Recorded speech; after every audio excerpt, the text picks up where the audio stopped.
नमस्कार, स्वागत है आप सभी का बिब्लियोफाइल के इस टेक्निकल प्लेटफॉर्म के ऊपर।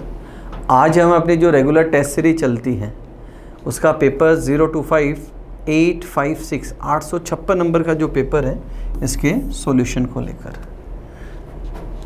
कुल प्रश्नों की संख्या 25 होती है। तो चलिए वन बाय वन चेक करते हैं कि प्रश्न को अटेम्प्ट करते समय क्या क्या थॉट्स हो, कम समय में कैसे करें, कौन सा सवाल कुछ लीक से हटकर है उसको हाईलाइट करते हुए चलेंगे।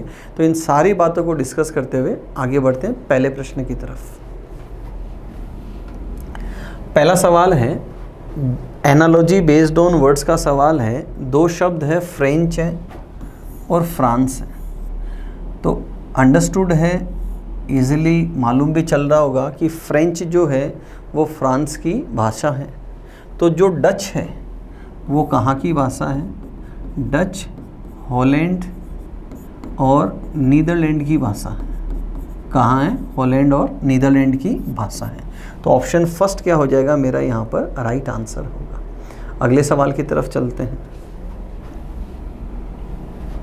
अगला सवाल एनालॉजी बेस्ड ऑन नंबर्स का सवाल है और देखो क्लियरली विजिबल है कि सबसे पहले हम बेस्ड ऑन नंबर्स का जब भी सवाल आता है तो स्क्वायर क्यूब के आसपास ढूंढने की कोशिश करते हैं।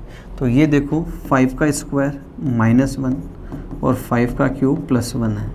ये 7 का स्क्वायर -1 है, तो आगे 7 का क्यूब +1 हो जाएगा। 343 + 1 तो कितना हो जाएगा? 344।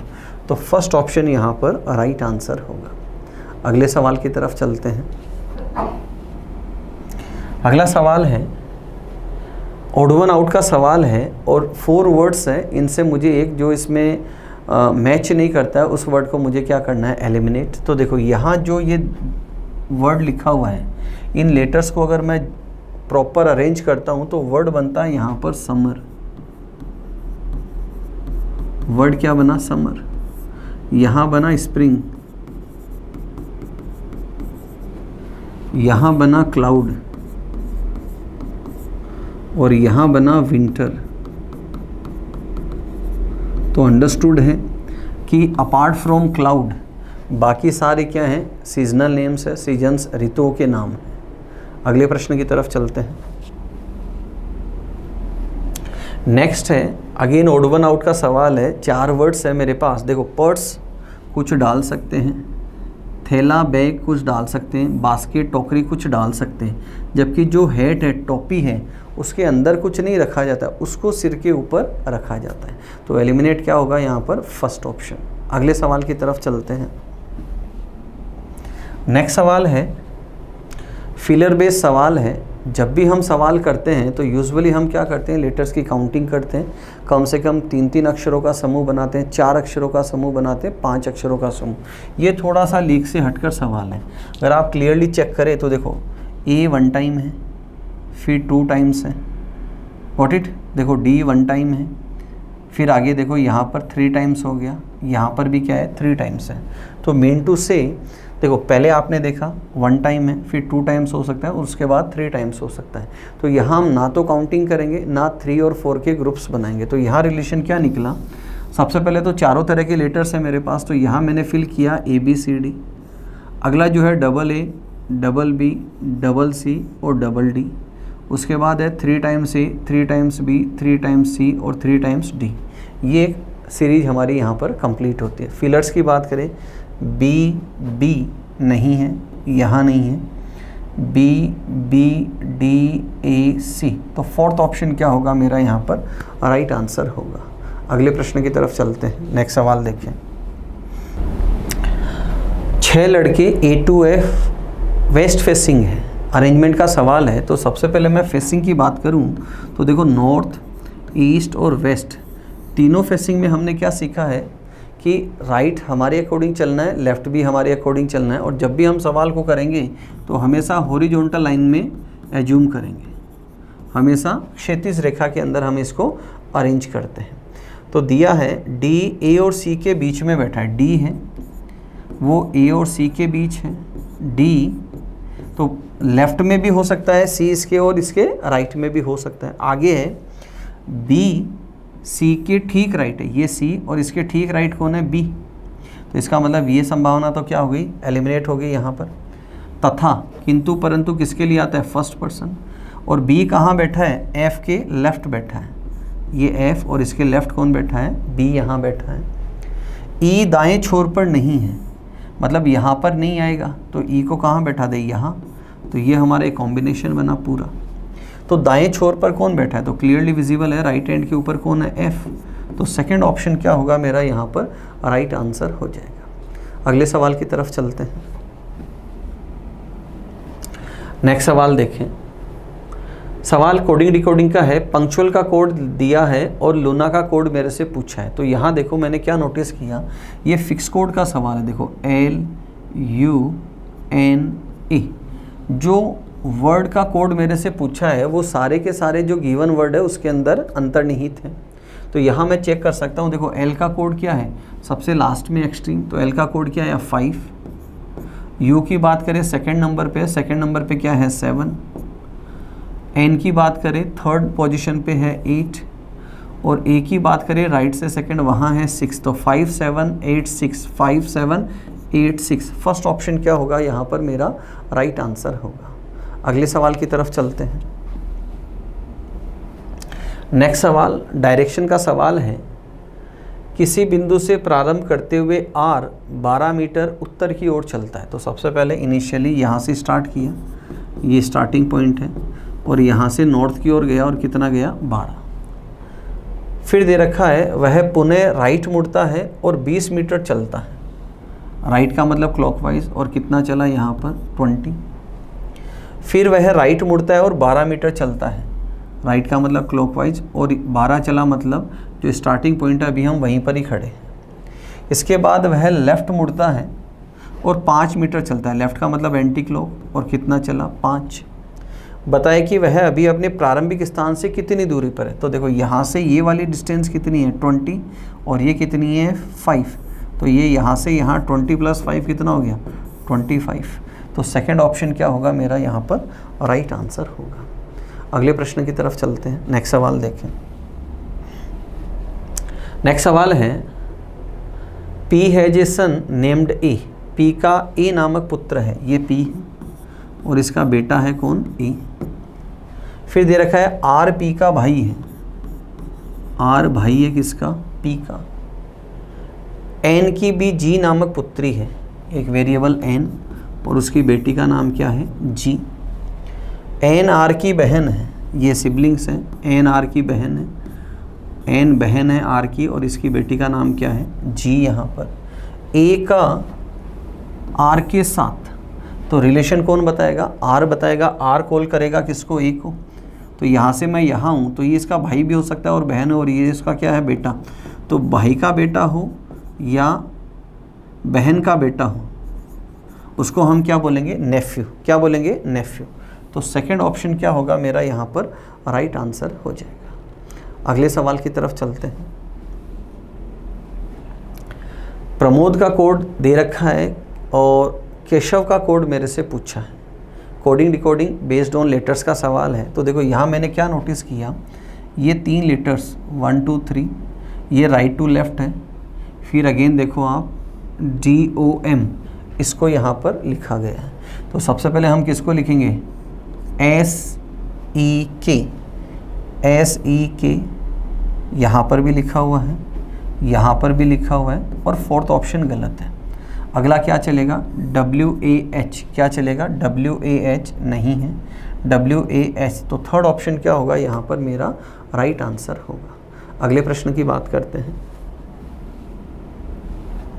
नेक्स्ट सवाल है, ग्रुप डिटर्मिनेशन का सवाल है, और जब भी हम सवाल करते हैं तो सबसे पहले स्क्वायर क्यूब की तरफ चलते हैं, उसके बाद डिफरेंस चेक करते हैं। तो देखो यहाँ नॉर्मल सा डिफरेंस है, यहाँ +7 है और यहाँ पर +9 है। +7 का डिफरेंस है और +9 का, यहाँ मैं चेक करूँ, देखो अगेन +7 +9, यहाँ 7 और यहाँ 10, यहाँ 6, यहाँ 9, यहाँ 7 और यहाँ पर 11। ये डिफरेंसेस हमने चेक किए। तो सबसे पहली प्रायोरिटी हम किसको देते हैं, जो एज इट इज़ हो। तो ऑप्शन फर्स्ट क्या होगा मेरा यहाँ पर राइट आंसर होगा। अगले प्रश्न की बात करते हैं। नेक्स्ट सवाल है, डायग्राम में हमसे पूछा है कि कुल कितने स्क्वायर है, कुल कितने स्क्वायर है, ये हमसे पूछा है। तो सबसे पहले देखिए, अगर मैं इस फिगर को लूँ जहाँ मैं हाईलाइट कर रहा हूँ, इसको देखें, इस फिगर को, तो यहाँ 5 स्क्वायर बनते हैं, 4 तो सिंगल है यहाँ पर और एक इसको कंबाइन करते हैं तो 5 यहाँ पर स्क्वायर बने। आफ्टरवर्ड्स सेंटर में एक ये रोम्बस दिखाई दे रहा है 6 और एक यहाँ टॉप में दिखाई दे रहा है 7, तो टोटल कितने हो गए, 7 स्क्वायर यहाँ पर हो गए। तो ऑप्शन थर्ड क्या होगा मेरा यहाँ पर राइट आंसर होगा। अगले प्रश्न की बात करते हैं। नेक्स्ट सवाल देखें। अगला सवाल बोर्ड मास का सवाल है और जब भी हम बोर्ड मास का सवाल करते हैं तो सबसे पहले हमें चेक करना है कि इक्वेशन को बैलेंस करना है या जो गलत है उसको डिफाइन करना है। तो देखो क्या कहा, निम्नलिखित समीकरण को संतुलित करने के लिए बैलेंस करना है इसको, स्टार चिन्हों के स्थान पर प्रतिस्थापित करने के लिए कौन से जो साइन है हम उनको काम मिलेंगे। तो 1 बाय 1 चेक करना ही सबसे आसान तरीका है। देखो यहाँ मल्टीप्लाई का निशान है, माइनस का निशान है, फिर डिवीजन है और फिर इक्वल्स टू है। तो सबसे पहले हम क्या करते हैं, ब्रैकेट को सोल्व करते हैं। तो 8 5 जा 40 माइनस 6 किया तो कितना आया 34 और 34 डिवाइडेड बाई 10 करें तो डेसिमल में नंबर आना है। इसका मतलब पहला ऑप्शन क्या है, गलत है। सेकंड की तरफ चलते हैं, माइनस है, प्लस है और उसके बाद डिवीजन है। सबसे पहले हम क्या करते हैं, जो पॉजिटिव वैल्यूज़ है उसको मुझे लेना है। तो यहाँ देखो 8 + 6 कितना है 14 और 14 - 5 करूँ तो कितना है 9 और 9 डिवाइडेड बाई 10 पॉसिबल नहीं है। फर्स्ट ऑप्शन सेकंड ऑप्शन दोनों ही गलत है। थर्ड की अगर मैं तरफ चलूँ, गुणा का निशान डिवीजन और यहाँ इक्वल है। अगेन फर्स्ट ऑफ ऑल मुझे क्या करना है, ब्रैकेट को सॉल्व करना है। तो यहाँ देखिए 8 5 जा 40 और ये कितना आया 240 डिवाइडेड बाई 10 करूँ तो वैल्यू कितना आई 24। तो ऑप्शन थर्ड क्या होगा मेरा यहाँ पर राइट आंसर होगा। अगले प्रश्न की तरफ चलते हैं। नेक्स्ट सवाल, दी गई उत्तर आकृति में से वह आकृति ज्ञात कीजिए जो प्रश्न आकृति में निहित हो। मतलब ऐसा स्ट्रक्चर मुझे देखना है कि यहाँ किस में अवेलेबल है। इस एंड पे मुझे क्या देखना है, जेड जैसा स्ट्रक्चर देखना है, यहाँ नहीं है, यहाँ नहीं है, यहाँ नहीं है और यहाँ पर क्लियरली विजिबल है। ये देखो यहाँ पर जेड जैसा स्ट्रक्चर मुझे दिखाई दिया। तो ऑप्शन डी क्या होगा यहाँ पर मेरा राइट आंसर होगा। अगले प्रश्न की तरफ चलते हैं। नेक्स्ट सवाल, अगला सवाल है 1/4 पार्ट मिसिंग है, मुझे इसको कंप्लीट करना है। तो अगर मैं इसको कंप्लीट करूं तो सबसे पहले तो मैं इसको कनेक्ट कर दूं और फिर मैं इसको कनेक्ट कर दूं। ओवल शेप जैसा है और यहाँ इसको मैंने कनेक्ट किया। तो ऐसा ही मुझे एक स्ट्रक्चर ढूंढते हुए चलना है कि एक लाइन तो ऐसे थोड़ा सा ऐसा हो स्ट्रेट और एक इसको क्रॉस करते हुए ऊपर से जाए। यहाँ ये क्रॉस नहीं कर रहा, यहाँ इसकी डायरेक्शन गलत है और यहाँ ये देखो थोड़ा परपेंडिकुलर दे रखा है। तो 3 ऑप्शन तो क्या हो गए मेरे, एलिमिनेट, और बचा हुआ ऑप्शन ही क्या होना है उसके बाद आंसर। और जब मैं इसके इस तरफ जाऊँ यहाँ से तो ये सर्कल यहाँ पर भी आ जाएगा जो यहाँ दे रखा है। तो फर्स्ट ऑप्शन क्या है यहाँ पर एकदम परफेक्ट आंसर है। अगले सवाल की तरफ चलते हैं। नेक्स्ट सवाल डाइस का सवाल है और पूछा है 6 के अपोजिट कौन सा अंक होगा। तो सबसे पहले हम जो गोल्डन रूल है उसको अप्लाई करते हैं कि जो विजिबल सरफेसेज होती है वो कभी भी विपरीत नहीं होती। तो 6 के अपोजिट 4 और 3 नहीं होगा, तो ऑप्शन में 4 दे रखा है और 6 के अपोजिट 2 और 5 भी नहीं होगा, तो इनको भी एलिमिनेट कर दूँ। तो बचा कौन सा नंबर 1। तो 6 के अपोजिट क्या होगा दोस्तों 1 होगा। अगले सवाल की बात करते हैं। नेक्स्ट सवाल है, एक सीरीज है जो मिक्स्ड वैरायटी की है, लेटर और नंबर्स दोनों का कॉम्बिनेशन दे रखा है। तो सबसे पहले अगर मैं लेटर्स की बात करूं तो देखो AG question mark afterwards S और आफ्टरवर्ड्स Y। तो यहाँ अगर मैं डिफरेंस देखूं तो 6 का डिफरेंस है, यहाँ भी 6 का डिफरेंस है और यहाँ 6 का डिफरेंस लूँ तो यहाँ M और अगेन प्लस परफेक्ट जारी है। इस सारे लेटर्स के बीच 6 का गैप है यहाँ पर, फाइन। तो यहाँ क्या आना है M, जो यहाँ 2 ऑप्शंस के अंदर दे रखा है। उसके बाद अगर मैं नंबर्स को लूँ 729 क्यूब है, 343 क्यूब है, एक क्यूब यहाँ पर आना है, 27 क्यूब है, 1 क्यूब है। तो ये दोस्तों देखो 1 का क्यूब, 3 का क्यूब, 5 का क्यूब, 7 का क्यूब एंड 9 का क्यूब। तो 5 का क्यूब कितना आ जाए 125। तो यहाँ M भी है और 125 भी है। तो डी ऑप्शन क्या होगा मेरा यहाँ पर राइट आंसर होगा। अगले सवाल की तरफ चलते हैं। नेक्स्ट सवाल सीरीज का सवाल है और हमसे पूछा है कि कौन सा नंबर इसमें गलत है। तो देखो सबसे पहले मुझे क्या करना है, अगर मैं 24 से 36 बनाऊं तो 24 से 36 कैसे बनेगी, इसका 1.5 गुना हो गया दोस्तों। क्या हुआ, 1.5 गुना 36। और 36 से 54 बनाऊं, अगेन ये भी क्या इसका 1.5 टाइम्स। और 54 का अगर मैं 1.5 गुना लिखूं तो यहाँ क्या आ जाएगा 81। तो यहाँ 87 नहीं होगा, यहाँ 87 के लिए जगह क्या होना चाहिए 81। तो थर्ड जो नंबर 81 वो यहाँ 87, ये क्या है यहाँ पर सीरीज के अंदर गलत नंबर है। अगला सवाल देखें। नेक्स्ट सवाल है कि समीकरण को सही बनाने के लिए आपस में बदले गए दो संकेतों को ज्ञात करना है। तो पहले ऑप्शन में है जहाँ मल्टीप्लिकेशन है वहाँ एडिशन, और एडिशन की जगह मल्टीप्लिकेशन। तो यहाँ तो प्लस करना है और यहाँ गुणा का निशान करना है, और इसके बाद इसको आगे बोर्ड मास को अप्लाई करते हुए इसको आगे बढ़ाना है। तो यहाँ देखो ये वैल्यू क्या आएगी, 2 लिखा है यहाँ पर, प्लस ये 18 है, माइनस इधर 3 है, पॉजिटिव वैल्यूज़ कितनी है 20, और 20 माइनस 3 करूँ तो वैल्यू कितना बनी यहाँ पर 17। तो फर्स्ट ऑप्शन क्या है मेरा यहाँ पर राइट आंसर है। अगले सवाल की तरफ चलते हैं। पहला दे रखा है सी बी की पत्नी है, सी पत्नी है बी की, ई सी का बेटा है, E son of C, A is brother of B, A B का भाई है, A is brother of B, A B का भाई है। आगे पूछा है ई का डी के साथ रिलेटेड टू डी, तो डी कॉल करेगा। अच्छा एक मिसिंग है यहाँ पर इंफॉर्मेशन,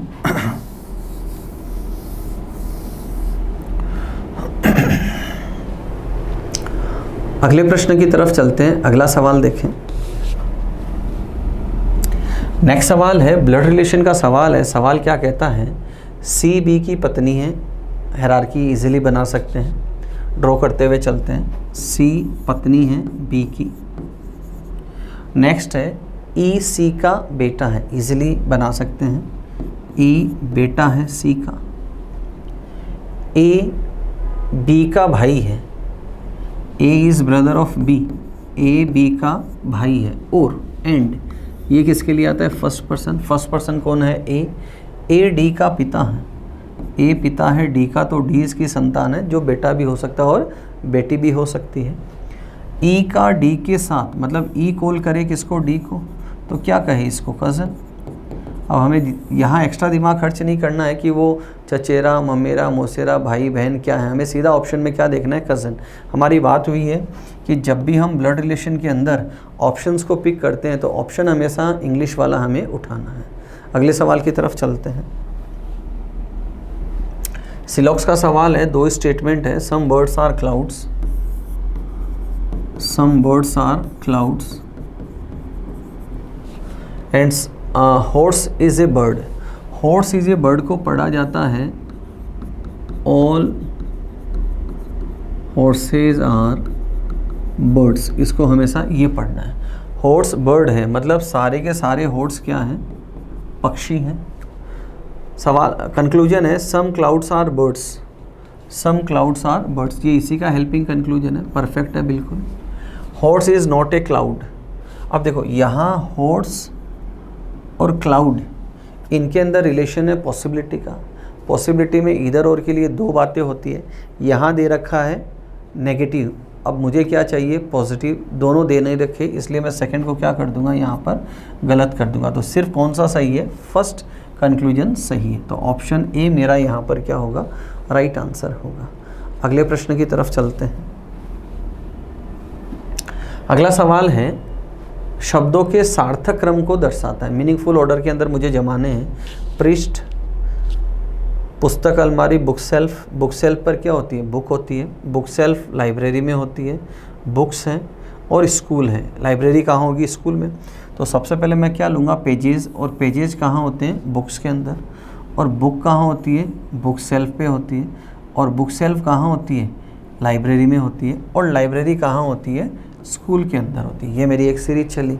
तो सबसे छोटा एलिमेंट क्या है, पेजेस, पृष्ठ, और पृष्ठ कितने होते हैं, किताबों में, मतलब 1 के बाद 4, तो 1 के बाद 4 एक ही ऑप्शन में है, और किताबें बुक सेल्फ पर है, बुक सेल्फ लाइब्रेरी में है और स्कूल में, तो थर्ड ऑप्शन क्या होगा मेरा यहाँ पर राइट आंसर होगा। अगले प्रश्न की बात करते हैं। नेक्स्ट सवाल देखें। अगला सवाल है वेन डायग्राम का सवाल है। 3 एलिमेंट्स हैं मेरे पास। फीमेल मिनिस्टर्स, सम आर, कुछ महिलाएं मिनिस्टर हो सकती हैं। Female doctor, again some are, and minister and doctor, यहाँ भी क्या है, सम आर। तो थर्ड ऑप्शन मेरा क्या हो सकता है यहाँ पर, राइट आंसर हो सकता है। कुछ मिनिस्टर्स आपको ऐसे मिलेंगे जो क्या है, अर्लियर उनका प्रोफेशन क्या था, वो डॉक्टर थे। तो जैसे डॉक्टर संबित पात्रा, एक नाम सुना हो आपने, वो क्या है, MBBS डॉक्टर है, ना कि जो PhD वाले डॉक्टर हैं वो नहीं है उसके अंदर, ठीक है। एक दिल्ली के पहले चुनाव लड़े हैं बीजेपी की तरफ से, और उनको कभी शिक्षा मंत्री का भी पोस्ट मिली थी, डॉक्टर हर्षवर्धन। वो पहले क्या थे, प्रैक्टिशनर डॉक्टर थे, MBBS थे, और उसके बाद मिनिस्टर बन गए। अगले सवाल की तरफ चलते हैं। नेक्स्ट सवाल, शब्दकोश में चौथे स्थान पर कौन सा वर्ड आएगा। अल्फ़ाबेटिकल ऑर्डर की बात करें तो यहाँ देखिए पहले 3 लेटर सेम हैं, SOL, यहाँ, यहाँ और यहाँ। फोर्थ लेटर की बात करें तो 3 में I और यहाँ A है, तो सबसे पहले तो यही आना है। उसके बाद बाकी को अगर मैं कंपेयर करूँ, I और I यहाँ कैंसिल आउट है। उसके बाद T, L, पहले कौन आएगा, L, तो फर्स्ट और सेकंड पोजीशन आ गई। फिर आगे देखो T एंड T सेम है। उसके बाद A और U, पहले A को आना है और उसके बाद U को। तो हमसे पूछा फोर्थ पोजीशन पे कौन होगा, तो सॉलिट्यूड जो वर्ड है, सेकंड वर्ड है, वो फोर्थ पोजीशन पे होगा। अगले सवाल की तरफ चलते हैं। नेक्स्ट सवाल है, एक दिन में कितनी बार घड़ी की सुइयाँ सीधी पंक्ति में होती हैं। देखो क्लास में जब आपको पढ़ाया था तो यहाँ 2 शब्द होते हैं कि needle should be straight and second है should be in straight line. तो यहाँ ये दे रखा है should be in straight line, straight line में हो, इसका मतलब ये 0 डिग्री और 180 डिग्री, यहाँ दोनों एंगल्स बनते हैं। स्ट्रेट लाइन में जब सुइयाँ होती है, यहाँ देखें ये स्ट्रेट लाइन है, लेफ़्ट में आवर नीडल है, राइट में मिनट नीडल है, दोनों स्ट्रेट लाइन के अंदर है, तो 180 का एंगल बन रहा है। लेफ़्ट में आवर नीडल है और लेफ़्ट में मिनट नीडल है, अभी भी स्ट्रेट लाइन में है, तो कितने डिग्री का एंगल बन रहा है, 0 डिग्री का एंगल। तो इसने पूछा है एक दिन में, ड्यूरिंग अ डे, तो यहाँ 180 बनता है 22 टाइम्स और 0 भी कितना बनता है, 22 टाइम्स, तो सम कितना आया, 44। तो 44 टाइम्स वो स्ट्रेट लाइन के अंदर होती है। ये अंतिम सवाल था पेपर का। तो आज के पेपर में इतना ही। कुछ डाउट्स हो आप मेरे से पूछ सकते हैं। अपना ध्यान रखें, मुस्कुराते रहें। जय हिंद।